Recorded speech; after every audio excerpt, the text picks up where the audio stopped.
BBC বাংলার অধিবেশন প্রবাহতে আপনাদের স্বাগত। আজ আপনাদের সাথে লন্ডন স্টুডিও থেকে আছি মানসী বড়ুয়া, আর ঢাকায় আমার সাথে থাকছেন আকবর হোসেন।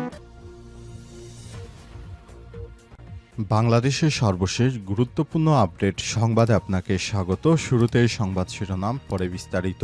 প্রথমেই জানাবো আমাদের হাতে থাকা সর্বশেষ গুরুত্বপূর্ণ সবথেকে তাজা আপডেট সংবাদ। শাপলা প্রতীক চেয়ে আবারও ইসি সচিবকে চিঠি এনসিপির। প্রতীকের তালিকায় নতুন করে শাপলা, সাদা শাপলা এবং লাল শাপলা যুক্ত করে জাতীয় নাগরিক পার্টিকে যে কোনো একটি এনসিপিকে বরাদ্দ চেয়ে নির্বাচন কমিশন ইসির কাছে আবেদন জানিয়েছে।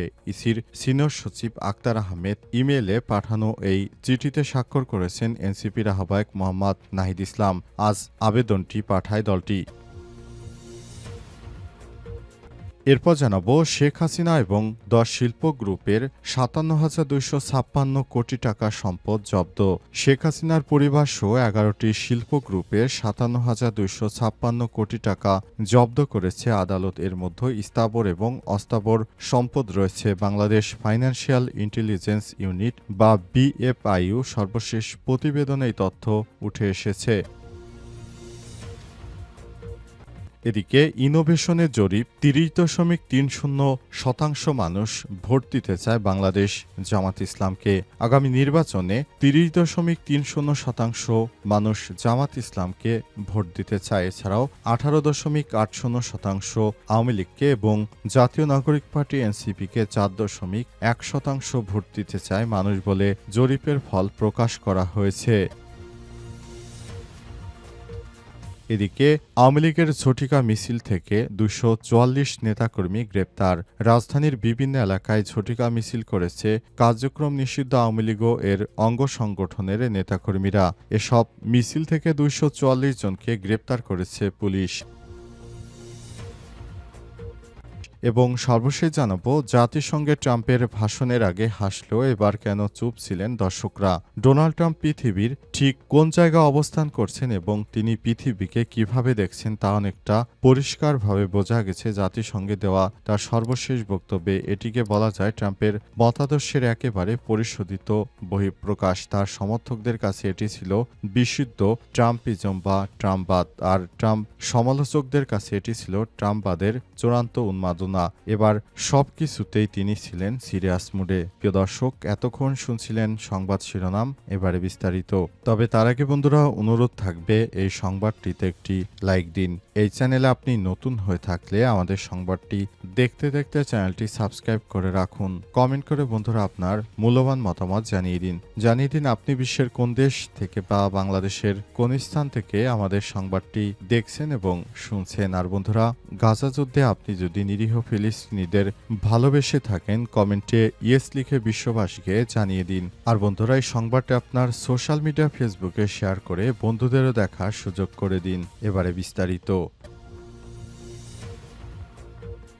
শাপলা প্রতীক চেয়ে আবারও ইসিতে এনসিপির চিঠি। প্রতীকের তালিকায় নতুন করে শাপলা, সাদা শাপলা ও লাল শাপলা যুক্ত করে জাতীয় নাগরিক পার্টিকে যে কোনো একটি এনসিপিকে বরাদ্দ চেয়ে নির্বাচন কমিশন ইসি সচিবকে চিঠি পাঠিয়েছে নাহিদ ইসলামের দল। তারা জানিয়েছে, আমরা নির্বাচন কমিশনকে আবারও আহ্বান জানাবো তারা যেন শাপলা প্রতীককে অন্তর্ভুক্ত করে। এর আগে ইসি সচিব জানিয়েছিলেন নির্বাচন কমিশনে আপাতত শাপলা প্রতীক নেই।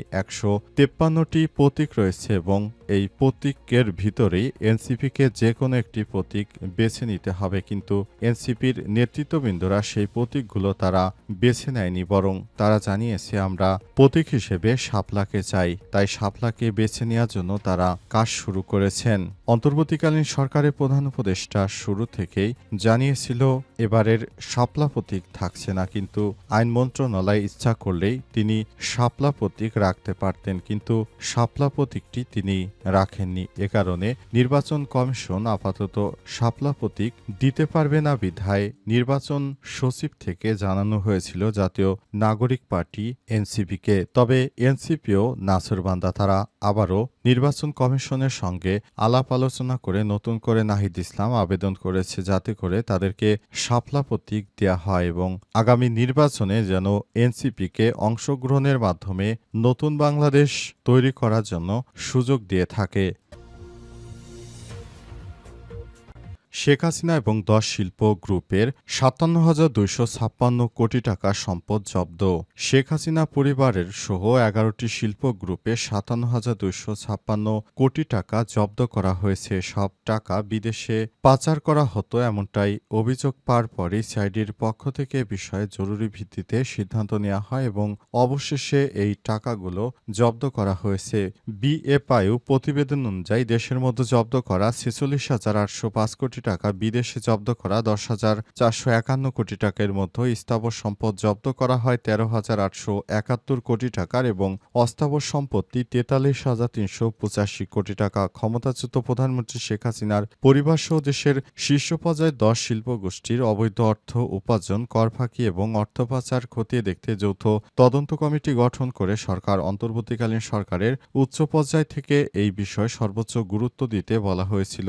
এরপর থেকে কাজ শুরু করে পুলিশের অপরাধ তদন্ত বিভাগ সিআইডি, জাতীয় রাজস্ব বোর্ড এনবিআর ও দুর্নীতি দমন কমিশন দুদক সমন্বয়ে যৌথ তদন্ত দল সমন্বয়ের দায়িত্ব পালন করছে বিএফআইইউ, আর তাদের আইনি সহায়তা দিচ্ছে অ্যাটর্নি জেনারেল কার্যালয়। শেখ হাসিনার পরিবারের বাইরে 10 শিল্পগোষ্ঠী নিয়ে তদন্ত চলছে। সেগুলো হলো S Alam group, Beximco group, Nabil group, Summit group, Orion group, Gemcon group, Nassa group, Bashundhara group ও শিকদার গ্রুপ এবং আরামিড গ্রুপ। এদিকে শেখ হাসিনার পরিবার 10 শিল্প গ্রুপ 1,573টি ব্যাংক হিসাব জব্দ করা হয়েছে। এই টাকাগুলো তারা বিশেষ করে এসালম বিদেশে সবথেকে বেশি পাচার করেছে।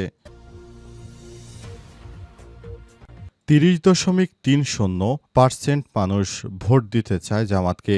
আগামী নির্বাচনে 41.30% মানুষ ভোট দিতে চায় বিএনপিকে এবং 30.30% জামাত ইসলামীকে। আওয়ামী লীগকে 18.80% এবং এনসিপিকে 4.1% ভোট দিতে চায় মানুষ।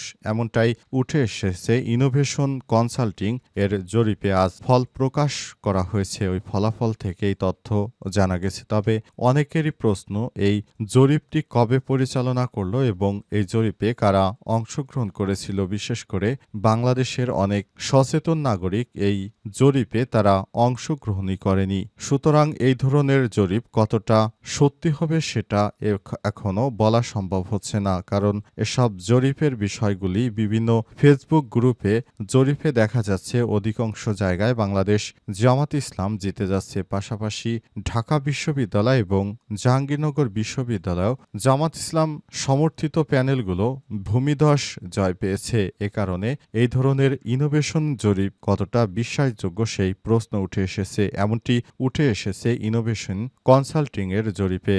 এর আগে গত মার্চ মাসে একটি জরিপ প্রকাশ করেছিল সংস্থাটি, যেখানে আগামী নির্বাচনে 41.7% মানুষ বাংলাদেশ জাতীয়তাবাদী দল বিএনপিকে ভোট দিতে চায়, আর বাংলাদেশের জামাত ইসলামকে ভোট দিতে চায় 31.6%। 58% ভোটের চলতি বছরের মধ্যেই নির্বাচন চায়। আবার বিভিন্ন জায়গা থেকে বিভিন্ন জরিপে তথ্য উঠে আসছে। মূলত এই জরিপগুলো কতটা সত্য এবং ভবিষ্যতে তা কতটা কাজে আসবে এ বিষয়ে এখনো কোনো তথ্য নিশ্চিত করে বলা যাচ্ছে না, কারণ জরিপ হচ্ছে মানুষের মতবিনিময়। কখন কাকে ভোট দেবে, কাকে ভালো লাগবে সে বিষয়টি সত্যি আন্দাজ বা অনুমান করে বলা সম্ভব নয়।